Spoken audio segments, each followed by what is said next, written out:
নমস্কাৰ বন্ধু-বান্ধৱীসকল, আশা কৰোঁ আপোনালোক সকলোবোৰ ভালে কুশলে আছে। মোৰ আন এটা ব্লগলৈ আকৌ এবাৰ স্বাগতম জনাইছোঁ। আৰু আজি একদম সহজ এটা ৰেচিপি শ্বেয়াৰ কৰিম। মই আজি বেলেগ শ্বেয়াৰ কৰা নাই। অসমীয়া সকলো মানুহৰে মানে খুবেই প্ৰিয় ন, সকলোৱে জানে, আৰু এই গৰমত বিশেষকৈ বহুত প্ৰিয় সকলোৰে। গতিকে ভাবিলোঁ মই শ্বেয়াৰ কৰোঁ, মোৰ বন্ধুবৰ্গও ইয়াতে থকাবিলাকেও ধৰক চাব পাৰিব। মাছৰ টেঙা, আমাৰ মানে গৰমৰ দিনৰ খুবেই প্ৰিয় আঞ্জাখন। মই পিছে বনাম থেকেৰাৰে। বহুতেও বেলেগ বেলেগকৈ বনাব পাৰে মাছৰ টেঙা। মই থেকেৰাখিনি আগতীয়াকৈ গৰম পানীত ভিজাই থৈছোঁ আৰু মাছখিনি খুব ধুনীয়াকৈ ভালকৈ ধুই লৈছোঁ। মাছ যিমান ভালকৈ ধুৱে সিমানেই মাছৰ টেষ্ট বাঢ়ে বুলি কয়, আমাৰ মাহঁতে কৈছিলে। গতিকে মই মাছখিনি খুব ধুনীয়াকৈ ধুই হালধি, নিমখ আৰু অকণমান ৰেড চিলি পাউডাৰ দি পেলাই খুব ধুনীয়াকৈ সানি লৈছোঁ গোটেইখিনি। আৰু বৰ মনত পৰে ন যে মাছৰ আঞ্জাবোৰৰ কথা। ইয়াতেতো সিমান এটা মানে সুবিধা অনুযায়ী নাপায়, মাছবোৰ পায়, কিন্তু টেঙা বিশেষকৈ নেমু টেঙাৰে খোৱা হয়। এইবাৰ যিহেতুকে অসমলৈ গৈছিলোঁ, দেখাইছোঁৱে মই অসমৰ পৰা মই থেকেৰা লৈ আনিছোঁ। গতিকে ভাবিলোঁ থেকেৰা আছে, তাতে ৰৌ মাছটো আমাৰ খুব কমেই খোৱা হয়, বেলেগ মাছ খোৱা হয়। এইবাৰ যিহেতুকে ৰৌ মাছ অনা হ'ল, ভাবিলোঁ একদম থেকেৰাৰে মাছৰ টেঙাখন খাম। খুব সহজ ৰেচিপি, সকলোৱে জানে ন, যিহেতুকে আমাৰ সকলোৰে প্ৰিয় খাদ্য মাছৰ টেঙাখন সকলোৱে জানে। গতিকে মই এনেই কিন্তু শ্বেয়াৰ কৰোঁ বুলি ভাবিলোঁ। আৰু মাছখিনি খুব ধুনীয়াকৈ মই ফ্ৰাই কৰি লৈছোঁ। বেছি ফ্ৰাই কৰিবও পাৰে, অকণমান কম ফ্ৰাই কৰিবও পাৰে, আপোনালোকে জানে। মই কিন্তু অকণমান কম ফ্ৰাই ভাল পাওঁ, এওঁ বেছি ফ্ৰাই ভাল পায়। গতিকে মই বেলেগ বেলেগকৈ কৰোঁ, মোৰখিনি কম ফ্ৰাই কৰোঁ, এওঁৰখিনি বেছি ফ্ৰাই কৰোঁ। আৰু মাছৰ টেঙা বিলাহীৰেও বনায়, বিশেষকৈ বিলাহীৰেও বনায়, নেমুৰেও বনায়, কিন্তু মই আজি বেলেগকৈ বনাম বুলি ভাবিছোঁ। আৰু পিঁয়াজ অপশ্যনেল, নিদিবও পাৰে, মই কিন্তু দিওঁ। আমাৰ মাহঁতৰ পৰা শিকা ধৰণকৈ মাহঁতে অকণমান পিঁয়াজ দিয়ে মাছৰ টেঙাখনত। আৰু এইটো সৰিয়হ তেল, এই 1 লিটাৰ তেলত ইয়াতে দাম হ'ল $840, মানে $10।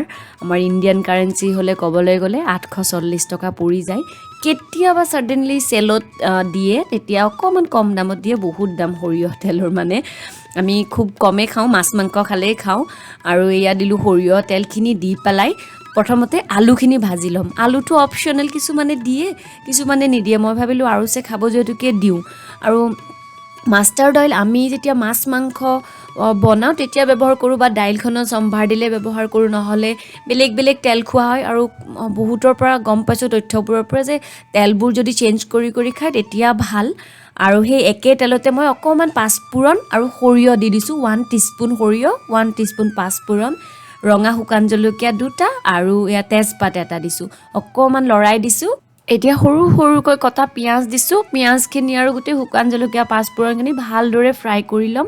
অকণমান ব্ৰাউন কালাৰ হোৱালৈকে ফ্ৰাই কৰিম। আৰু এয়া ব্ৰাউন কালাৰ হোৱাৰ লগে বাকী ইয়াতে আদা ৰহুনৰ পেষ্টটো নিদিয়ে, আপোনালোকে জানে। আৰু জাষ্ট মই অকণমান ফ্ৰাই কৰি এয়া যিটো মই থেকেৰা টেঙাখিনি গৰম পানীত ভিজাই থৈছিলোঁ, থেকেৰা টেঙাখিনি গোটেই দি দিছোঁ। আৰু থেকেৰাখিনি ইমান ভাল, মানে বঢ়িয়া একদম, ক'বলৈ ইমান টেঙা হৈছে।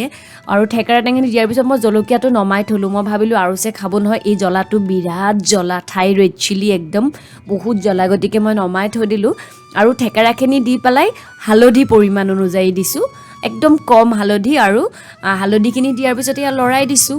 আৰু থেকেৰাখিনি আপোনালোকে একদম বইল অহা পানীত দি দিব। আৰু যদি থেকেৰা নিদিয়ে আপোনালোকে নেমু টেঙা দিব পাৰে, সেই একেই, নেমু টেঙা দিয়া প্ৰচেছটো একেই। আৰু নিমখ পৰিমাণ অনুযায়ী সেইটোতো লাগিবই। আৰু এয়া অকণমান জাষ্ট ভাজিছোঁ, আৰু মছলাখিনিৰ লগত থেকেৰাখিনিৰ লগত গোটেইখিনি ভালদৰে থেকেৰা পানীখিনি দিয়াৰ পিছত ভালদৰে লৰাই দিছোঁ। আৰু 2-3 মিনিটমান এয়া খুব ধুনীয়া বইল আহিছে। এতিয়া আলুখিনি যে ভাজি লৈছিলোঁ, আলুখিনি দি দিছোঁ।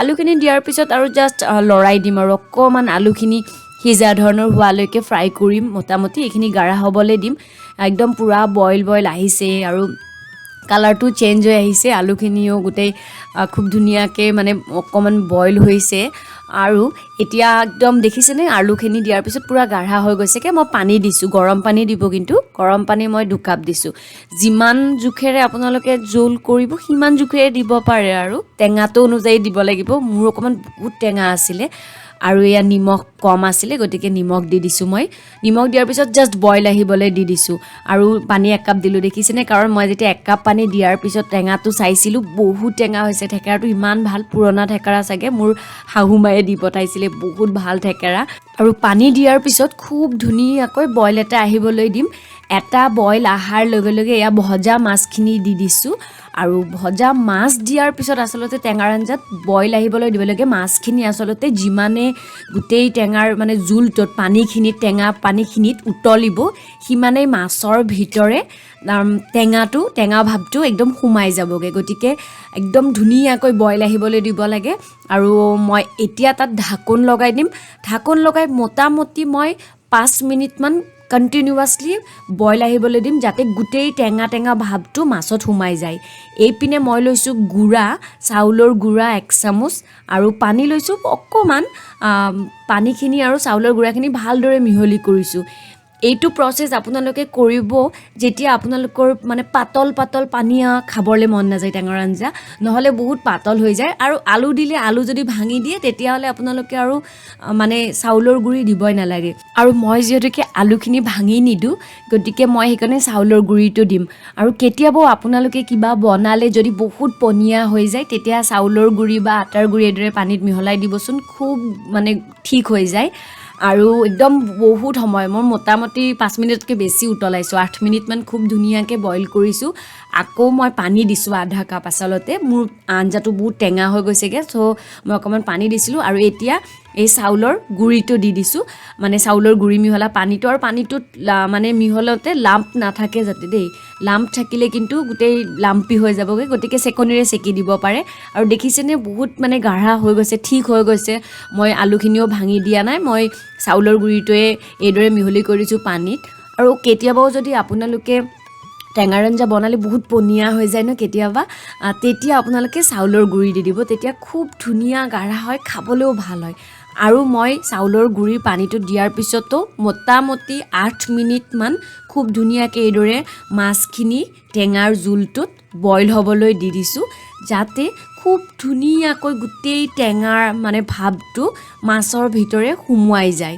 সেইটোৱে মেইন প্ৰচেছ আমাৰ আৰু টেঙাৰ আঞ্জাত এয়া শেষত মই দিছোঁ এয়া ধনিয়া পাত অপশ্যনেল নিদিবও পাৰে আৰু কেঁচা জলকীয়া দিছোঁ এতিয়া আগতে দিব পাৰে আৰু খাব যদিকে মই কমকৈ দিছোঁ এটা দিছোঁ বাছ লাষ্টত দি দিছোঁ আৰু টেঙাৰ জোল বনালে কিছুমান কথা মন কৰিবলগীয়া আমিও মাহঁতৰ পৰাই শিকিছিলোঁ একদম বইল আহি ওপৰত যেতিয়া এটা চামনি আহি যাব এটা যেতিয়া সৰৰ নিচিনা একদম চামনি লেয়াৰ এটা আহি যাব তেতিয়াই মানে টেঙাৰ আঞ্জাখন নমাবলৈ হৈছে মেইন হ'ল ইয়াতে একদম বইল খুব ধুনীয়াকৈ বইল আহিব দিলে হ'ল যিমান বেছি বইল আহিব আমাৰ মাহঁতে আগতে জাল দিয়া বুলি কৈছিলে যে যিমানেই জাল দিব সিমানেই মানে টেঙাৰ আঞ্জা ভাল হ'ব গতিকে এয়া মোৰ মাছৰ টেঙাখন হৈ গ'ল ইয়াতে যেতিয়া আমেৰিকাতো গৰম পৰিছে গতিকে ইয়াৰ পৰা যদি কোনোবাই ভিডিঅ' চাই আছে আপোনালোকৰো ট্ৰাই কৰাৰ পাল আৰু ট্ৰাই কৰিব পাৰে খুব ধুনীয়া একদম বেলেগ মাছৰ লগতো ট্ৰাই কৰিব পাৰি ইয়াতে পোৱাবিলাক তিলাপিয়া চেলমন ইয়াৰ লগতো ট্ৰাই কৰিব পাৰে বহুত মজাৰ হয় মই কেতিয়াবা আকৌ দেখাম আপোনালোকৰ কাৰণে